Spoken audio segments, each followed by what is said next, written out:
Claro, es provincia de Buenos Aires, donde la realidad es bien distinta a algunas provincias que están en contra de esto. Señores, saber de sexo no hace a los chicos ir a tener sexo por ahí. Pero parece que en algunas provincias sí lo creen. Que hablar de orgasmo, hablar de masturbación, hablar de encuentro, y no solamente de encuentro sexual entre géneros, sino del respeto al propio cuerpo, de entender que hay intergéneros, de entender que hay gente gay.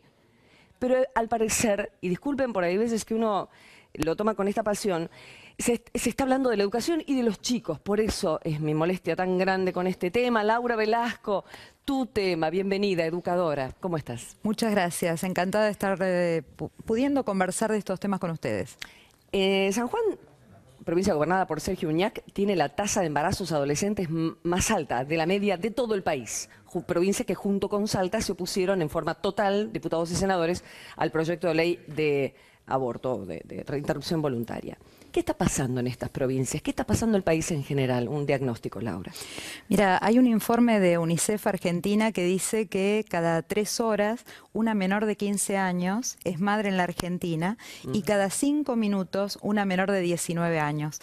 Por eso se plantea que la educación sexual integral, que es ley hace 12 años en la Argentina, tiene que llevarse adelante en todas las escuelas, desde la educación inicial, pasando por la primaria, la secundaria hasta el terciario, con todos sus contenidos, como vos decías muy bien. No se trata solamente de prevenir embarazos no deseados, sino también de aprender a respetar la diversidad sexual, de educar para el ni una menos, para que no haya violencia contra las mujeres, contra el abuso y el acoso. Y vos sabés que hicimos una indagación, ustedes presentaban en la provincia de Buenos Aires, también en la ciudad de Buenos Aires, hace 3 años y ahora. Y los datos que aparecen son interesantes. Por ejemplo, en el caso de los estudiantes y las estudiantes secundarios, conocen más que existe una ley de educación sexual integral y que se debe aplicar, lo cual es muy importante para defender el derecho a que en las escuelas se lleve adelante. ¿Por qué dicen que no los que dicen que no? ¿Por qué dicen que no? Bueno, se sabe y se entiende, la Iglesia Católica con respecto a la sexualidad durante muchos años se ha batallado, en algunos aspectos está hasta teniendo en cuenta que tiene que existir el uso del preservativo, de hecho creo que el Papa Francisco lo ha mencionado en una oportunidad. Pero, ¿cuál es el argumento que ponen para decir no queremos educación sexual o la impartimos nosotros?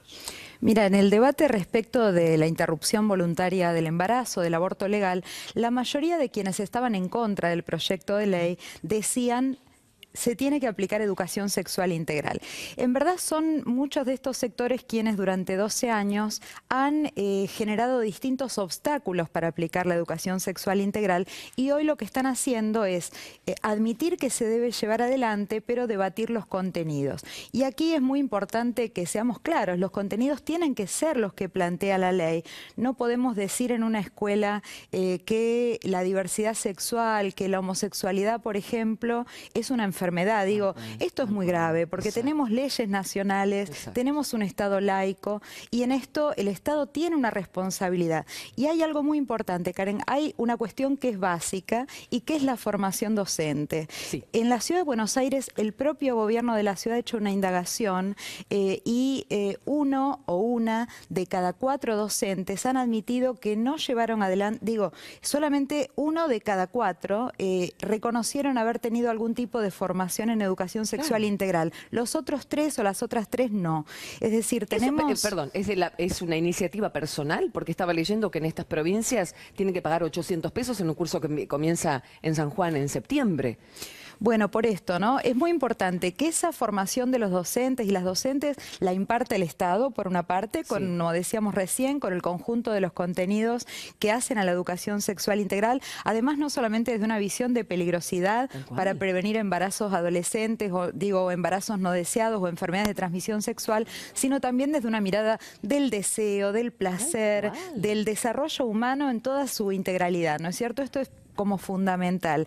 Pero además de que tiene que estar esta mirada y la tiene que impartir el Estado, tiene que ser la educación sexual integral impartida en todas las, para todos los docentes de todas las escuelas, en todos los niveles educativos, de manera gratuita y debería impartirse en servicio, de modo tal que no sea demanda o elección o que quede en una cuestión individual de los docentes. Tal vez como tantas otras cosas en los profesorados, en los terciarios, que de los educadores tiene que estar esta materia en forma obligatoria y no debe quedar como responsabilidad del docente tomarla, porque no debe ser sencillo. Cada grado, cada etapa, cada ciclo tiene su necesidad. No es lo mismo un niño de primer grado, de jardín de infantes, que tiene que tener noción de su propio cuerpo, y los educadores te lo dicen, que otro chico de quinto año. O sea, por eso mismo, del Ministerio de Educación hasta ahora nada, le dan el dinero Mira, de entre el 2015 y el 2016... a la iglesia para que le imparta. Bajó el presupuesto, ahora el gobierno nacional está diciendo, y esto es muy importante, que va a poner más dinero en la formación, pero bueno, es muy importante que sean los equipos del Ministerio de Educación los que lo impartan, para que tengan realmente una visión integral y laica respecto de lo que dice la ley, ¿no? Aplicar lo que dice la ley 26150. Pues a la prensa se dice una cosa y pasa otra, ¿no? Y nosotros tenemos la obligación de hacerlo notar. Cuando hay una obligación del Estado, porque hay una ley nacional que nos ampara, y ampara a todos nuestros jóvenes. Sí, aparte te digo algo, es fundamental trabajar los estereotipos de género, porque no se trata solamente de tener un preservativo a mano y saber cómo funciona. Porque después se confunde todo. Y si la relación de género es desigual y asimétrica, la mujer no puede hacer valer el derecho a que el preservativo sea utilizado en esa relación. Entonces, desde esa cuestión tan básica, las relaciones de poder son las que hay que desandar para tener realmente relaciones más igualitarias y que nos permitan, bueno, avanzar en relaciones más libres. Bien, qué linda esa frase. Decisión política y presupuesto. Laura, esperemos que así sea. El tema ya está instalado y es también obligación nuestra como ciudadanos hacer que lo hagan, que hagan su trabajo quienes nos están gobernando. Seguimos así.